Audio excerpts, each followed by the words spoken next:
Obviously, got off to a slow start there in that first half. It's interesting. The first two drives, I mean, they got 300 yards of offense in that first half, and they drove the ball down the field the first two drives. Obviously, came up with nothing. Could you put your finger on what was going on? Was it just that it was a sandwich game, a look ahead that came out sloppy, unfocused? Or, I mean, again, was it just the fact that they had to deal without having Keon Coleman and Johnny Wilson in the game? Yeah, I think that's the biggest thing. I mean, to me, I just think, and it sounds like they knew early in the week they wouldn't have at least one of those guys. I don't know, maybe both of them, the big two, Johnny and Keon, because when we talked to Ja'Kai Douglas, he said that they came to him, coaches pulled him aside Monday and said, "Hey, listen, we might need you outside, not just as a slot receiver. Is that something you're willing to do? Do you want to give that a shot, or do you want to stick at the slot and let us focus more on maybe one of those younger receivers, Darion Williamson and some of those other guys?" Turns out Kentron Portier wasn't very available today. He was in uniform, gave it a little bit of a go, but he wasn't full speed either. So basically, you were without 5 wide receivers, Wow. and basically all your big body guys. And so, they went to Ja'Kai early in the week, and that would be my only, I guess, concern early on. I felt like maybe you would tailor the game plan a little bit differently. But I also don't know how realistic that is. You've been playing over 2 months now of one offense, and I don't know how much you're going to change things dramatically in 4 or 5 days. So, again, they got the win. And like you said, they were moving the ball. They just, on a lot of second or third downs, they just went backwards. They would have some success and then have one really bad play that would doom a drive. And then they have the turnover. They also go for it on 4th down at the 8-yard line and don't get it. And so it was just like it was a confluence of events. It wasn't like they couldn't move the ball at all. They just couldn't really cash in. Well, I'm glad you mentioned Ja'Kai because I figured if there's going to be the go-to guy, it wouldn't be Ja'Kai, but he obviously had, especially a couple of those catches in the second half. And to me, the thing that stood out was Jordan Travis not relying on his legs, but some really pinpoint throws down the field because the way Pitt was playing Florida State on the box, they were not letting him run. The line wasn't blocking well. Jordan made some pinpoint passes there in that third quarter to really win the game. And that's, it used to be the mantra that Jordan couldn't pass. And boy, he looked to me to throw for 360 yards with all those receivers out and everything going against you. To me, that shows the mark of a great quarterback. Yeah, it's pretty crazy. But part of it was because the way Pitt was playing, like you said. I mean, on some plays, they had 11 guys within 10 yards of the line of scrimmage. I mean, they just were not going to let Florida State run the football and, certainly let Jordan get going. And so, they had to get it going with passing game. And that's where I guess that's where I'm kind of speaking out of both sides of my mouth. On one hand, I say, maybe don't take so many shots when you don't have your big play receivers out there. At the same time, they're playing 8, 9, 10 guys in the box. So you have to do something to try to loosen them up. And so, like in the second half, they did hit some of those passes to Ja'Kai that were huge. Jordan, the one down the right sideline, Jordan, man, could not have thrown that ball any better into a pretty tight window to Ja'Kai Douglas. The long pass to Spurlock or Morlock, Morlock was a huge play as well. So they only got 3 points out of that, but it was just big to kind of loosen it up. They also had terrible field position the whole game. Like, it was one of those games where Pitt was definitely playing defensive field position. I think at one point late in the game, Florida State had only taken over possession, I think, one time outside of their 25-yard line. They had bad field position the whole game. So even when they would get 30 or 40 or 50 yards, they still weren't really in position to score. So it was just a really weird game.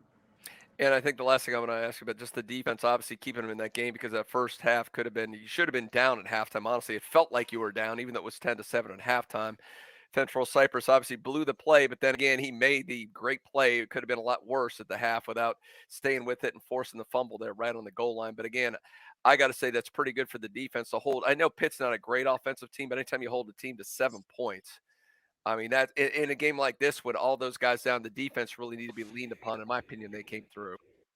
Yeah, I agree. I mean, it's one of those games you can't get too excited about what you do against Pitt's offense because, that quarterback's not very good. And it's just they're not a good offense overall. And they still end up with, over 300 yards of offense, but about 220, I think, were in the first half on a couple of big plays where, like you said, the play where Charles Cypress strips the ball out before the end zone. They were really celebrating that play after the game, as much as they hate the breakdown defensively.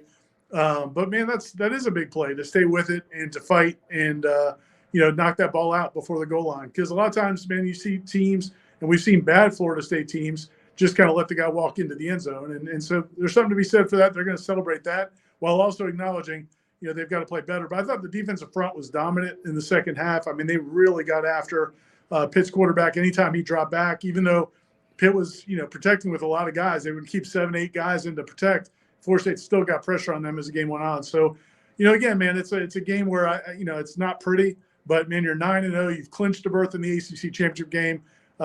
Really, this was like the last game where I thought you might kind of have a hard time either getting focused or giving your best effort because Pitt's 2-6 coming in. They're 2-7 now. But now, man, from here on out, you've got Miami, North Alabama, and then Florida, and everything is right there for this team.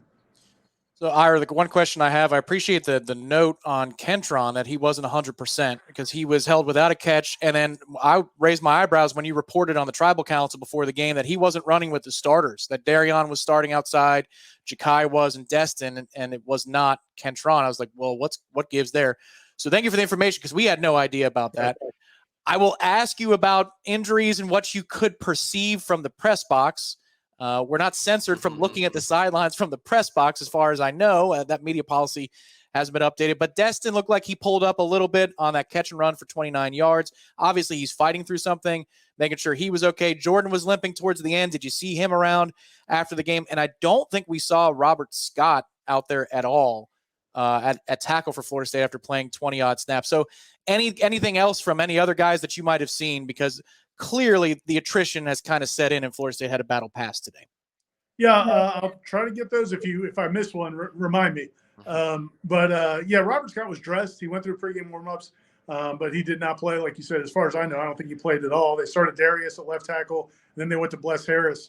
I think it might have been kind of an emergency case. Maybe Robert Scott could have played. I don't know. I feel like, man, with some of these guys who've been banged up, I feel like they were kind of precautionary, trying to get as many guys available for Pitt. Keon Coleman, I mean, some people said they saw a slight limp when he was walking around pregame. Looked like he was walking around pretty good to me, so I feel like he's going to be back this week. Mike Norvell said as much after the game. When in his postgame interview, you guys can watch it and decide for yourselves. But he said he did get a little injury in the Wake Forest game, and I think he's been dealing with something for the last couple of weeks, something minor. And my belief is, and I could be wrong, but my belief is maybe this is a chance to, give him another week to just get fully healthy. And you're going to need him against Miami and Florida. And so I think that might have been more precautionary. Possibly also the same with Johnny Wilson. He was here. He made the trip. I think that's a really good sign. He did not make the trip to Wake Forest last week. He's been coming back from what it looked to be like a head injury. But the fact that he traveled, made this trip, he practiced some early in the week. Mike Norvell commented on that. I think those are all positive things. I think there's a chance he might play this week. And then Dustin Hill, I did see, like you said, I couldn't tell if he was given like the dead leg when he was running or if he was actually maybe pulled something on that. But like you said, he had missed some time earlier, so maybe he tweaked something. We didn't get a report on that after the game. And then Jordan Travis, I saw him limping as well a little bit. He did not come to post-game interviews. We requested him. He's been coming for post-game interviews. So that, makes you a little uneasy. But at the same time, man, I mean, from what we've seen from Jordan Travis over these last couple of years, there's no way in hell I don't think he's not playing against Miami. So I think he's fine. I think he could have kept playing in that game. He just probably was a little bit bruised in this game. I was trying to think if there's anybody else you mentioned. Oh, and then as far as Kentron goes, that clearly was something that happened either during the week or he came into the week with it because, like I said, they went to Ja'Kai on Monday and asked him if he wanted to make that move to outside. And he said he really hasn't played outside receiver since probably his freshman year. So Wow. That was a big part of this. Again, he didn't score a touchdown, but when this offense needed a couple plays, man, he had a couple of huge plays, six catches for 115 yards, basically playing outside receiver for the first time in 2 or 3 years. Well, first of all, the Pittsburgh fans came pretty liquored up and ready to fight. It was very acrimonious in the stands. Wow. I will say that. Several fights were barely averted. Eric almost got kicked out of the stadium. He was warned a couple times by the stadium staff. Okay. although we did bond with some Pittsburgh fans over the quality of the ACC officiating this evening, okay? We were able to bond a little bit with them on that. But hey, I wanted to know, did you guys notice the special moves by Ja'Kai Douglas?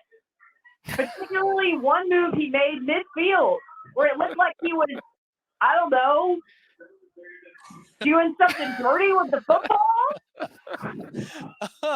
Oh my goodness. Yeah, I saw that, Heather. I didn't see it. Honestly, I didn't see it. So I've got to No, go back and look. His hips were in motion. Oh, his hips were in motion. Is that Yes. accurate, Heather? Were his hips in motion? I mean, yeah, his hips were in motion. It was definitely very much a Ja'Kai Douglas game, and I was a little bit blown away by that. And I was like, did you guys see that? Oh my God, did he just do that? And my mind was blown, and it just didn't even seem like anybody noticed. And I thought for sure he was going to get a flag, but nope, no flag. Kept on rolling. Caught another pass. A couple of plays later, we were all good. All right, Heather. Now you don't have to answer this if you don't want to. So I want you to. You can make a choice here. But what were the alleged offenses that the stadium personnel saw that might have gotten somebody a warning to be thrown out? What were those offenses? Well, there was some profanity involved, some pretty With strong Eric, profanity, really? pretty loud, very booming types of loud profanity, and about the quality of officiating, pretty much, that was it. Yeah. We would expect nothing less. Heather, please call back next game. Heather, great call. Thank you very much. That sounded like Eric might have tried to jump in there a little bit. Tom, but, they're going to trust me. The hip thrust will be. I'm sure someone will make a GIF out of it. It'll make its way to Twitter at some point. And it was when they saw it, you could see the TV cut away quickly. If you haven't done it so far, everybody needs to hit that thumbs up. Subscribe to warchant.com, the best in the business. Get on that promo before Gene decides to yank it. You're crazy if you haven't. Get you some DeLuna coffee. That stuff will keep you going. It's the best in the business. My brother Ed is the best. Y'all be good and go Noles. See you next week.